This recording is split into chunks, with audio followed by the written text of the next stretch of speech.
Hi, I'm Heather. I'm one of the systems engineers here at Pessler. This video is a PRTG overview of our on-premise solution. PRTG is an agentless network monitoring solution that can monitor your entire infrastructure. Let's sit down and start taking a look at it. PRTG is an agentless monitoring solution, so you do not need to install anything on your devices for us to monitor it. We use protocols such as SNMP or WMI to talk to your devices and pull the data back to PRTG for alerting, reporting, and mapping. Something else you need to know about PRTG is you do not need your own database. PRTG includes a flat file proprietary database built right into the product. There are 3 interfaces with PRTG. This is the first one, and our main one is our web interface. The second one is the PRTG desktop client, which works on both Mac OSs and Windows operating systems right now.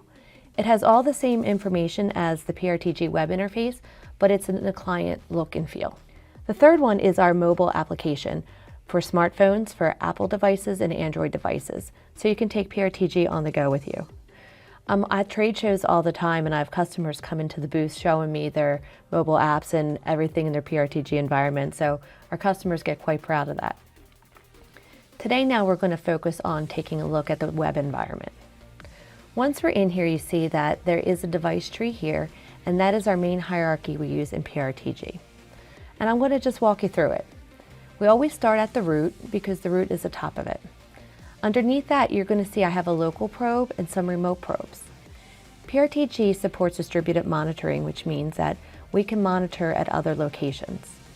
So here, the local probe, that is on your PRTG server that you host. The local probe, or the probe, is the piece of PRTG that does the polling that reaches out to your devices.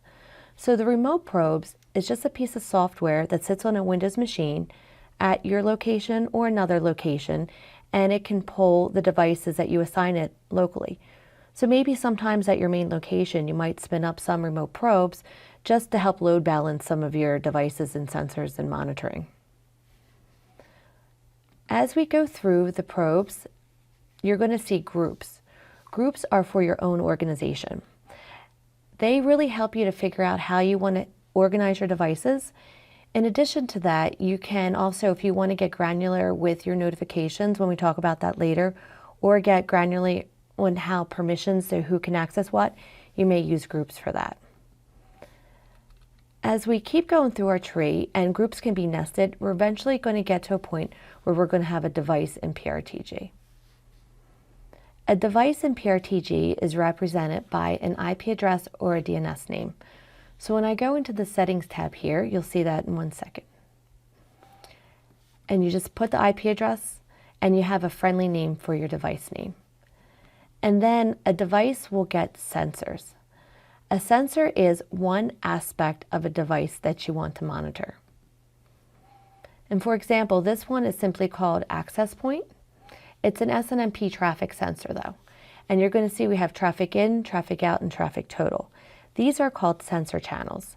Different sensors have different amounts of channels depending upon what the sensor is, because they all monitor different things.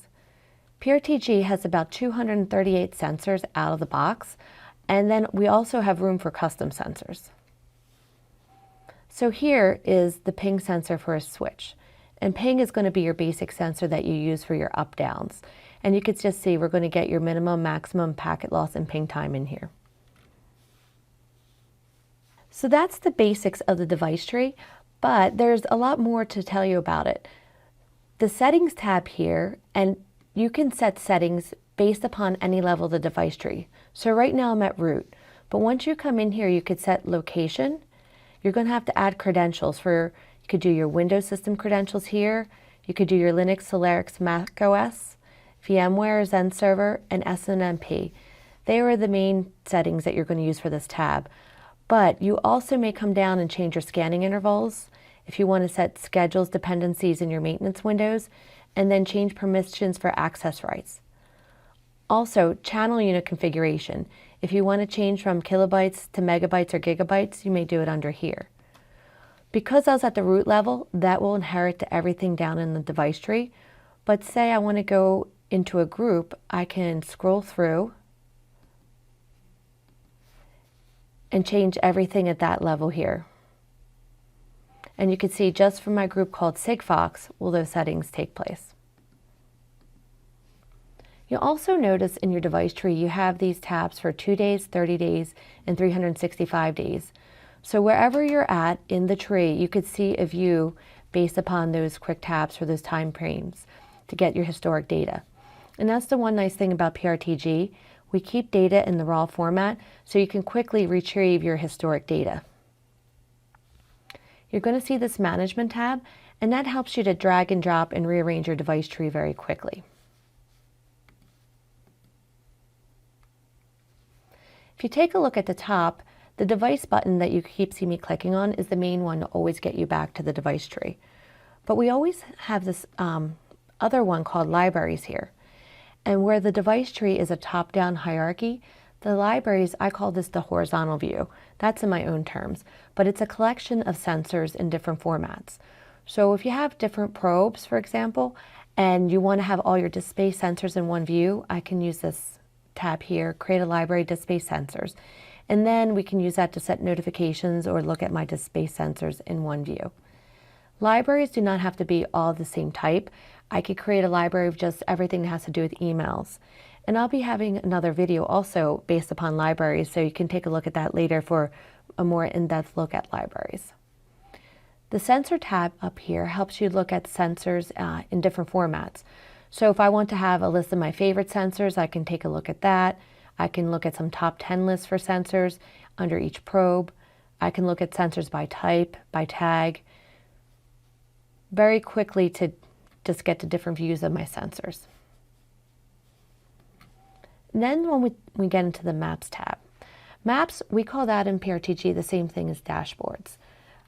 So it's more of a GUI look at your various sensor data as it comes through. And I want to pull up two of my favorite maps. This one, the Dashboard 2018, and now these are all too, I need to say they're in-house maps. Maps are all created individually. There are no out-of-the-box maps, so you have to create them all. So when I say they're my favorites in our environment.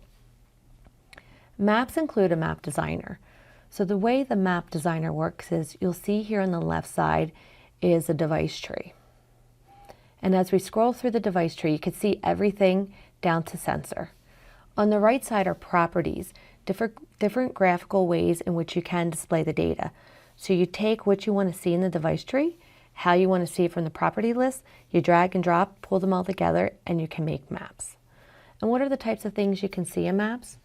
Well, here we call this our sunburst view. So I have sunbursts of my probes. And the sunburst is a circular view, and it comes out through all the groups to those different various sensors in the list. Then I can have some top 10 lists here in my map. I can have these rectangles of business process sensors, and the rectangles will change color based upon the sensor state. And then I can have a few devices present with sensor data. That's one example of a map. Another example here, it's going to be the same map, but just in a slightly different form, so you can see how you could see the same data in a different format. And here's a sunburst of a probe, but a sunburst of a group. I have my top 10 list as well. This time my business process sensors are in traffic lights.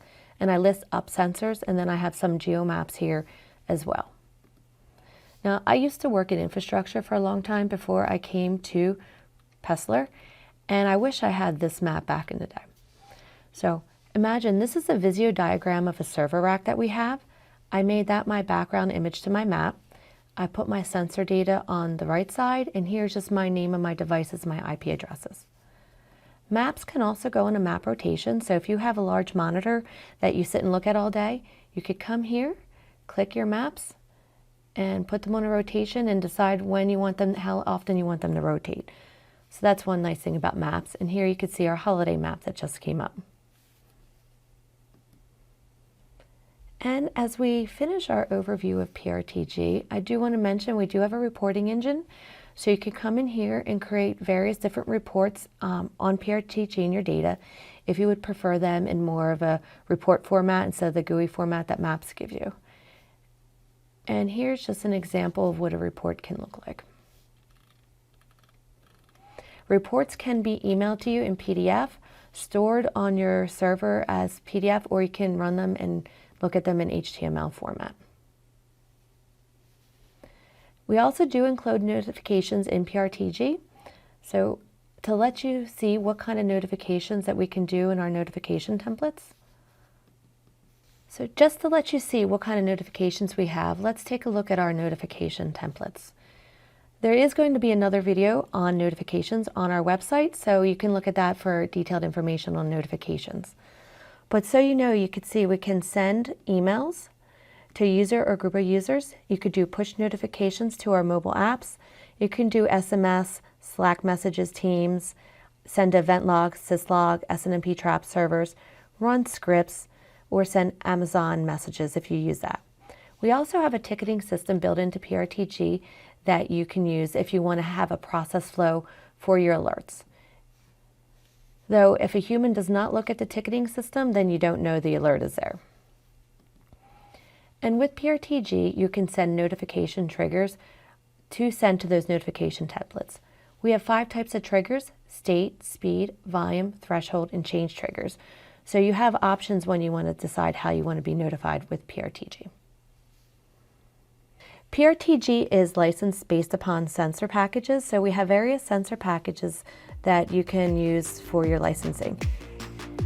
Thank you for watching this video on the PRTG overview. If you have any questions about PRTG, please contact us at support@pessler.com.